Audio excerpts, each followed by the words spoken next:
he's given an opening for Ahmed. See, when you look at Ahmed, you look at his mechanics, and I watched him at the end of these matches, and he was better, but he's leaving the shot early. He's fidgety, and he's not quite finishing as well as the other player. That doesn't mean he's going to perform less.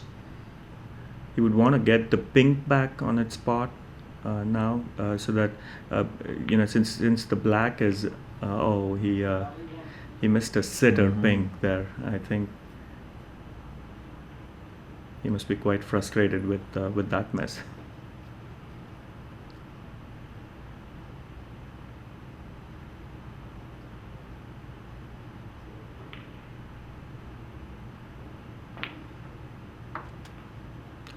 I look at the timing of his eyes. What I know about pausing is if you watch Alison Fisher in this country, who's now here playing pool, and what naturally was a world women's snooker champion.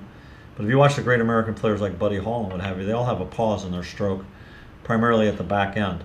The great snooker champion Joe Davis, who's essentially the Willie Mosconi of snooker, he was very deliberate with recommending how you pause. And one of the things pausing does for you is it allows you to get your focus on the object ball.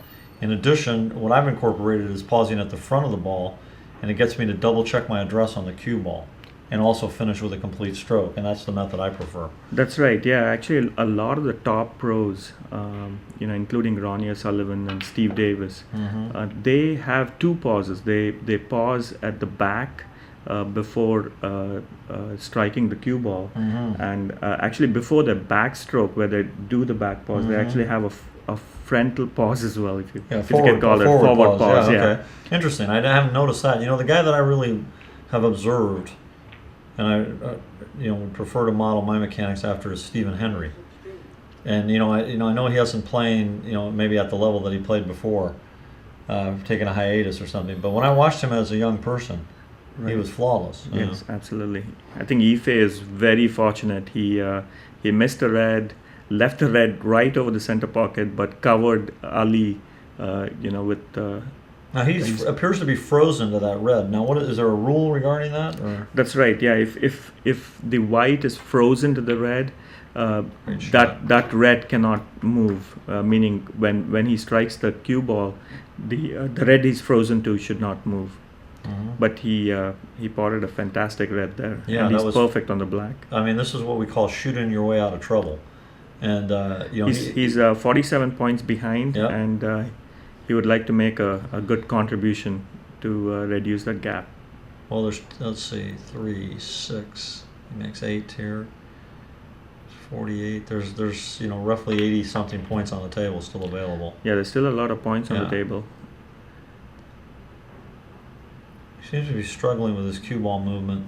Yeah, he really needs to keep his head down and not go 2 frames behind. He's not happy with his motion. You see he's double clutching and double pumping. He's just not getting his angles.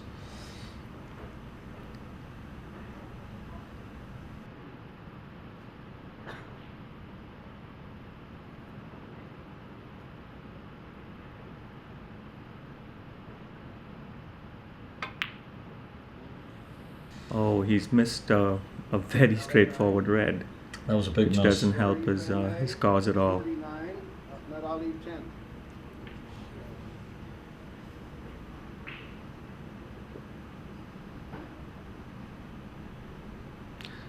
Well, this is a big he's shot right 39 here. points behind with 67 on the table. Oh, that's a huge miss. That was. Do you think in a situation like that, when you want to cinch points like that, we call it taking what the course gives you, or taking what the table will give you? In other words, he might have been better off moving the cue ball not quite as far and making sure that he got a shot at the black. He could always play safe if he made the red. True, actually, he was leading by 39 points, and he would have done well to make sure of the red. That's a great shot. That was a fantastic shot, and he's finished effortless. He's finished pretty good on the black. If he has the angle, what he will try and do is he'll try and disturb the 2 reds along the cushion. his first choice, of course, would be to go for the easy red by in the middle pocket by the blue. No, he I did think not he's have playing the on angle. a bank. That's or a right. double. Yeah. That's what I like because he can incorporate it into it. I really, one thing that fascinates me about snooker, and this comes up playing American nine ball all the time, is that there's so many two-way shots, or what you call a shot to nothing, that he can play the red and play safe at the same time. That's the advantage in snooker, is that when you're on a red and you're playing position on a colored, you're also playing to snooker your opponent at the same time. You can play it many times a two-way shot. That's true. He's played a fantastic good bank double angle. It's called a double in in snooker. In snooker, it's a double. It's a double, it? right? So what's it called when you go two banks? Yeah, when you have to go two rails, is that a double or? Yeah, it's called a triple Double or a decker. quadruple Double or what? decker. Right. That's one of my favorite shots, the two banker. The two Kind banker, of wait and right? see which pocket it goes in. It goes to right. Well, the shots that I was taught to play in San Francisco, because we played with a very limited number of red balls, are black only spotted 7.5 inches out, as opposed to the 12.5 spotted here. Oh, that's interesting. No, well, that's why we played safety all the time and less okay. points. We weren't aware of these high runs. When people told me people could run points like this, I was stunned. I was like, wow, not on these tables. I said, man, they must really play good, and of course they do.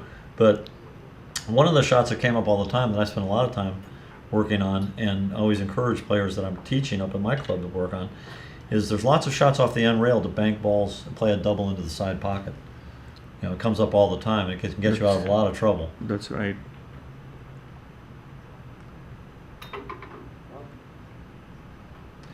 Well, Ali is in jeopardy of going down 2-0 in this best of 5. It's a best of 9 actually. Yeah, actually, it's excuse me, best to of 5. 9. Yeah, race to 5. Race to 5. And so it's not as bad as being in a 3-game match, but he certainly doesn't want to be 2-0 with this guy who is very familiar with the equipment. It's his club, and he showed the ability to really steamroll people when he got going. There's an American player that his style reminded me of Shannon Dalton, American nine-ball player, and when he gets rolling, he's just mowing them down. I'll tell you, yeah.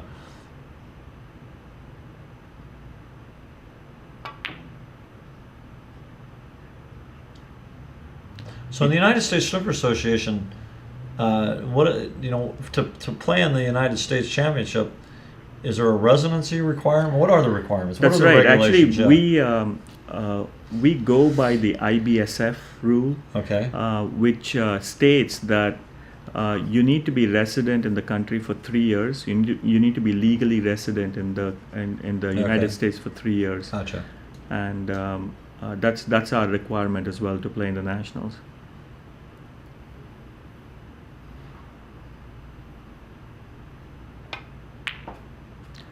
He's played a good pot there, and he's on the pink.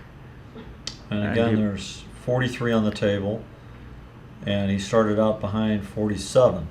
Excuse me, 37. So he could run the table. Yes, he could. He can still win. There's enough points on the table for him to win the frame. And bear with my pool terminology. Of course, you guys refer this to as a clearance if he were to clear the table. That's correct. correct. Yeah. We need a little dictionary here for us Americans.